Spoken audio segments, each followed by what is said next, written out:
Good afternoon. Thank you for joining us for today's media briefing. I'm Carla Banks, Communications and Marketing Director for the City of Greensboro. As a courtesy, I would ask that you would please place your phones on the vibrate mode. We prepared media kits to provide you with the City Manager's opening remarks, and that outlines council and staff timelines.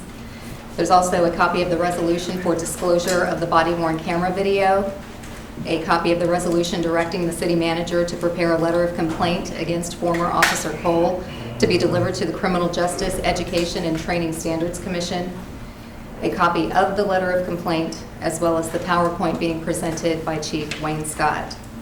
The first remarks will be offered by City Manager Jim Westmoreland, followed by the presentation by Chief Wayne Scott. There will be a question-and-answer portion following the Chief's presentation to field questions from the media. At that time, City Attorney Tom Carruthers will join us and be on hand to answer questions along with the Chief and the City Manager. At this time, I'll turn it over to Mr. Westmoreland.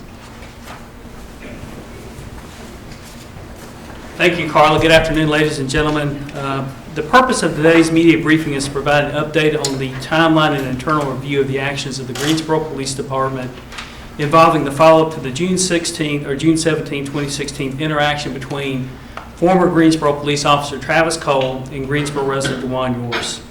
Before Chief Scott steps forward to take the mic and provide the update this afternoon, I did want to take a moment to remind the community and the media of the actions the Greensboro City Council and the city staff have already taken to address and openly share information on this matter. On September the 20th, the Greensboro City Council received an initial update on the matter from Chief Scott and reviewed the body-worn camera video of the interaction in closed session. After reviewing the video and based on a recommendation from me, City Council determined and concurred that the public disclosure of the video was essential to maintaining the public confidence in the Greensboro Police Department. You'll have to forgive me for a minute, I just have to catch my breath. The action was officially processed in an open meeting of council via resolution and directed the Chief of Police to provide an update on the interaction publicly and to share the video on September the 26th. On September the 22nd, I, along with the City Attorney and Chief Scott, privately met with Mr. Yourse and his mother to review the body-worn camera of the interaction.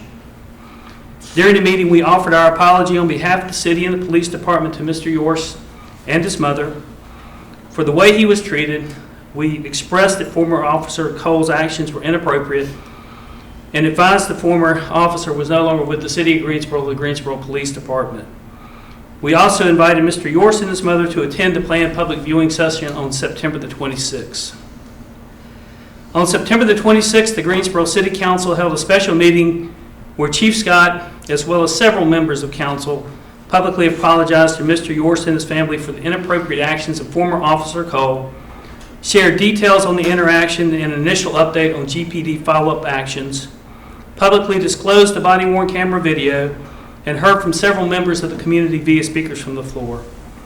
During the meeting and in follow-up to council concerns about the matter, the Greensboro City Council processed a second resolution which directed me to prepare and deliver a letter of complaint against former Officer Cole to the NC Criminal Justice and Education Training Standards Commission, requesting a hearing to seek a ruling suspending indefinitely the certification of former Officer Cole. In addition, they also requested the Greensboro Police Department to ask the Guilford County District Attorney to review the incident again to ensure the entire investigative file was considered. Then on October the 4th, the Greensboro City Council received a complete update on the timeline and internal review actions of the Greensboro Police Department involved in the follow-up on this matter from Chief Scott. In the update, Chief Scott described with detail how the Greensboro Police Department policies and procedures were followed in the departmental review and outlined specific roles of the officers involved in the review. Based on the substance of the update and a continued desire on behalf of the city and the City Council to share additional information with the public and the community about this matter, City Council directed staff to share the information via today's media briefing. At this time, I would like to call Chief Scott to the mic to provide his update to the media. And again, from our perspective, from the city's perspective, from the City's Council's perspective, would sincerely offer our apology to Mr. Yourse and his family for what's happened in this case. Certainly the actions of former Officer Cole have provided us all with a moment of pause and are inappropriate. Thank you. Thank you, Mr. Manager. My format for presenting today will be the same that I presented in our closed session, with just a few minute details related to some personnel information. We're going to start with a PowerPoint, which is an expanded timeline.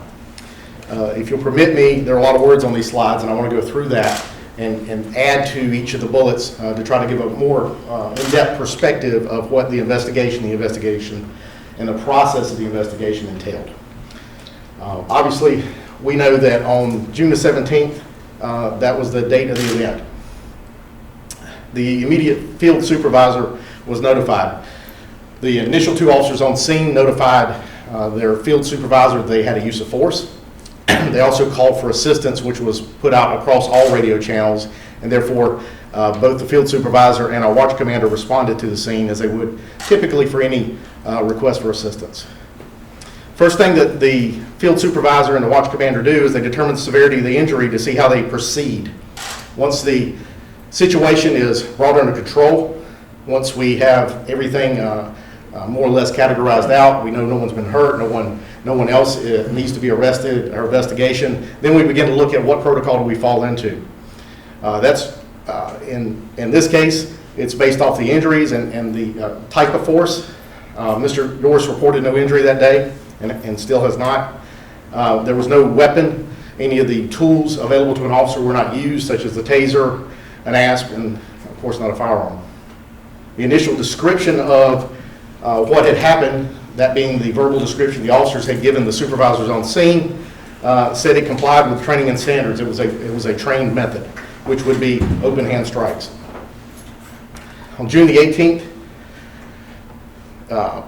obviously a couple hours into this, probably sometime past midnight, the first line supervisor does what's called a 24-hour summary. That summary goes out to all officers. We record not only uses of force, but any action that may occur if we've had motor vehicle crashes, if we've had a pursuit, what have you. Also on June the 18th, the watch commander, who's at the rank of lieutenant, does a command staff summary, which goes to all our upper command, lieutenants and above, and would indicate a small description that a use of force had occurred. After looking at everything, looking at the severity, looking that there were no serious injuries, the decision following our protocol is that this would be investigated by the chain of command and not become a professional standards investigation. Backing up a little bit, before the 18th on the midnight, of course, the patrol supervisor that arrived at the scene, once the scene was under control, would begin their investigation. And I want to spend a minute and talk about what that's like. In this particular case, that was a corporal. That is the first supervisory rank that we have. The sergeant who was responsible for that area was actually on vacation. The corporal fills in. The corporal will then begin to ask the preliminary questions, take photographs, look at injuries. In this particular case, both officers reported an injury. One officer reported an injury to their arm. One officer reported an injury to their lip.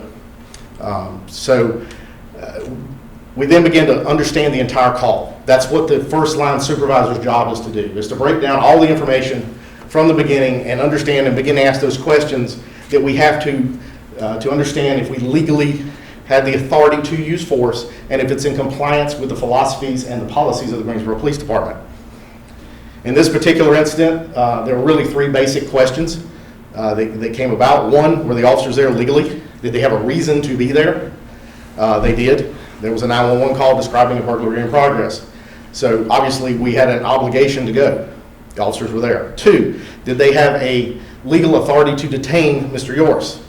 And again, the answer is yes, because the initial call presented a set of facts and circumstances that when they got there, they detained as they begun to discuss with Mr. Yourse why he was there, his relationship, all those things that come out of that. He was giving answers in which they did have a right to detain. There were several different facts that came out of that initial discussion.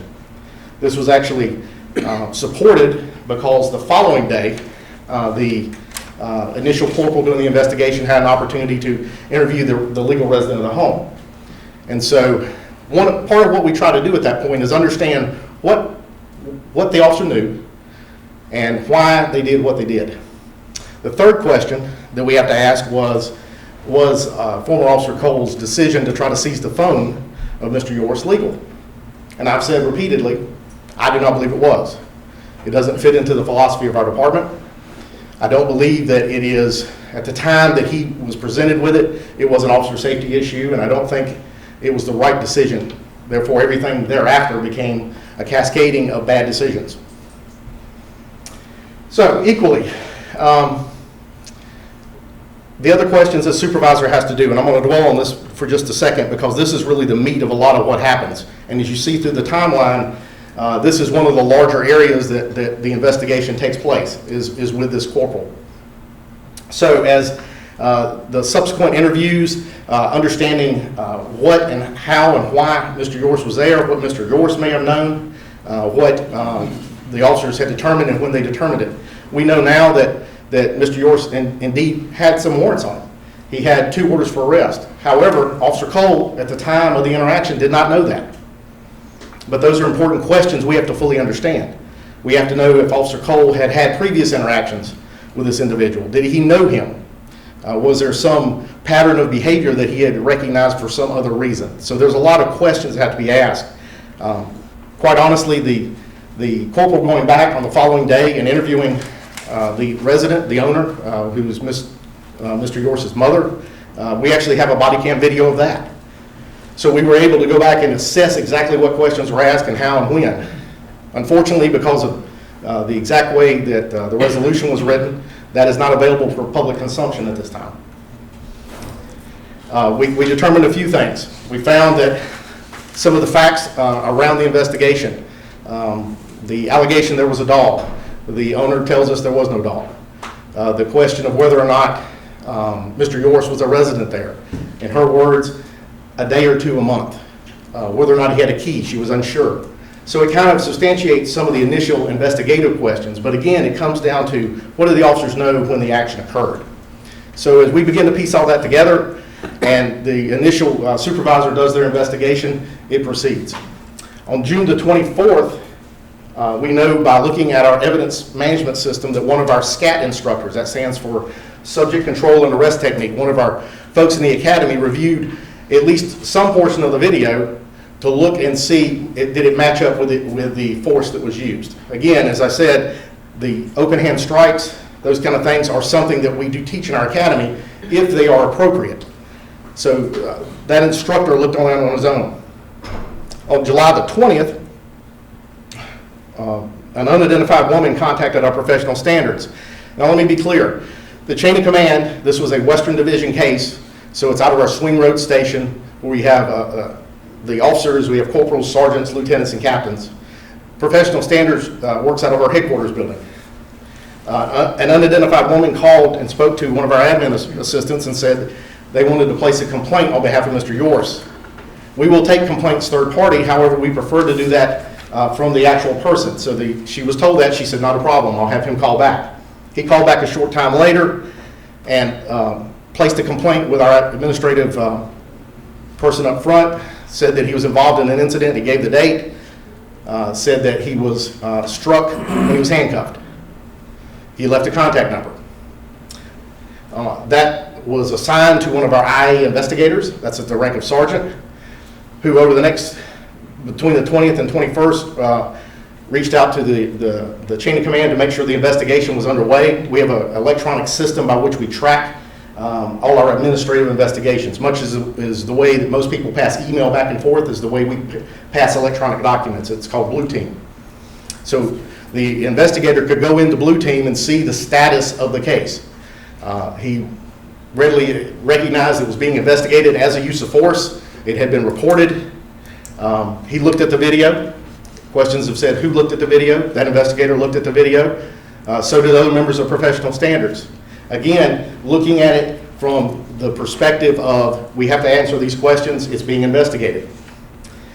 On the 21st, he determined that the chain of command was already looking at it. We actually have an audio tape of this, which would be our call back to Mr. Yourse. Mr. Yourse was informed on his voicemail, the number he gave us, that the name of the investigator, his office number, if he had questions to contact him again, but the fact that it was being investigated by the chain of command and he was given the time in which it was expected to be finished. Mr. Yourse never returned a call to us at that time. On July the 29th, the supervisor, the initial supervisor being the corporal, finished the investigation. You see there's 42 days. Our policy is 45 days. This was within policy, but I'll admit it was very much outside the norm to be that long. It was on the fringe. I asked the question along with others, why? There's a number of questions. There was a lot of different things that had to be looked at, looking at those different questions of the investigation. Probably one of the biggest ones, this was this corporal's first administrative investigation. He was trained, he was promoted almost 6 months ago, but it was actually his first time penning one to paper. He passed it to a patrol sergeant who reviewed it on the 29th and forwarded it to a patrol lieutenant. A patrol lieutenant reviewed it, and on August the 4th, it was passed to the patrol captain for final determination. So bear with me a minute as I explain. I'll go back in time to about 2010 when the Greensboro Police Department did its latest revision, 2010-2011, of our discipline system. One of the things that we did is we made all our discipline standardized, that the decision would be made either at the captain, the bureau commander level, or the captain, the district commander level, or at the bureau commander level. If the offense is one that will be adjudicated at the captain level, their appeal is to the deputy chief. If it's one that is adjudicated at the deputy chief level, their appeal is to me. So this is the first level that makes a determination. The captain looked at the administrative investigation from the 4th to the 8th. I believe that actually spanned over a weekend. I'm not absolutely sure of that. And sent back a question on the 8th about Officer Cole's statement. This is the first time, I think, when the captain began to understand that Officer Cole's, or former Officer Cole's, justification for taking that phone did not comport with our policy. The statement that the officer had given, and I'll paraphrase here, was that it was based off of officer safety because of the incidents that have happened in the country and the fact that police have been targets and all this conversation, that he felt he had a right to seize the phone. I've said publicly, and I'll say again, I don't agree with that. I don't believe that the mere action that I viewed was such that he had a lawful right to take the phone. We, as a philosophy, believe in not being policing from a point of fear. We have to interact with our persons. We teach things like de-escalation, and I think there were other options. The captain also agreed with me in that regard, because on August the 9th, he entered a finding to the administrative investigation which said he did not deem the force reasonable nor justified based on the facts of the investigation.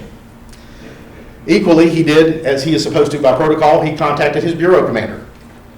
The deputy chief was briefed in person and watched the video and reviewed the case very quickly, contacted me by telephone on the afternoon of August the 9th.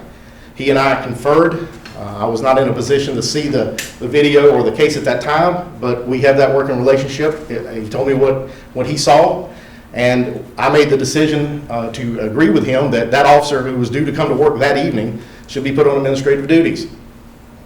Equally, I ordered on August the 10th, the following morning, that my entire senior command staff, that's at the level of deputy chiefs, including our police attorney, to review the entire case with me. We did so. We reviewed the videos, we reviewed the written documents, and we drew the same conclusion that the captain had earlier. This was not a justified use of force, hinging on the fact that the officer did not have a right to take the phone in the manner in which he did, and therefore the force thereafter would not be justified. Equally, I ordered that because I felt this was going to be a case that was going to be an unjustified use of force, ultimately, that our professional standards take up the case. The professional standards does all investigations directed by the chief, and that I order our CID commander to begin a criminal investigation immediately. On August the 10th, our police attorney delivered some of the information that we already had to the district attorney's office, as well as the videos, which we can transfer electronically between the district attorney's office and our office. and updated the district attorney. On the 10th, we also informed the district attorney that there were a number of criminal charges pending out of this incident, and asked him at a minimum if he would continue those until we completed the investigation.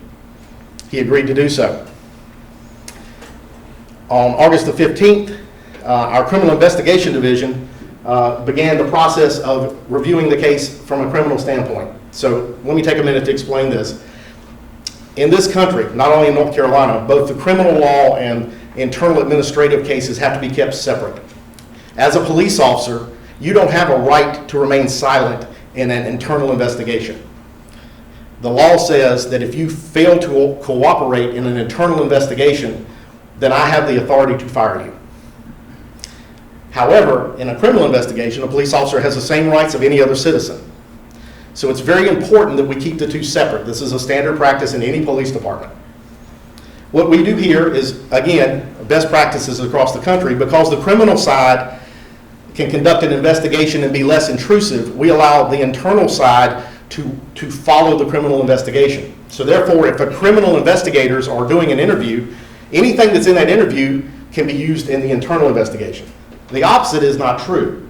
If you refuse to speak in a criminal investigation, and I take you into the professional standards room and I give you your employee rights instead of your Miranda rights, you can speak to me, but I can't use that in a criminal investigation.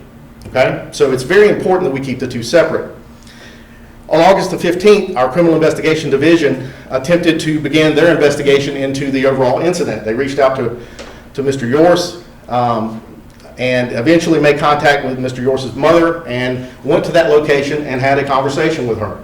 She was able to help us locate Mr.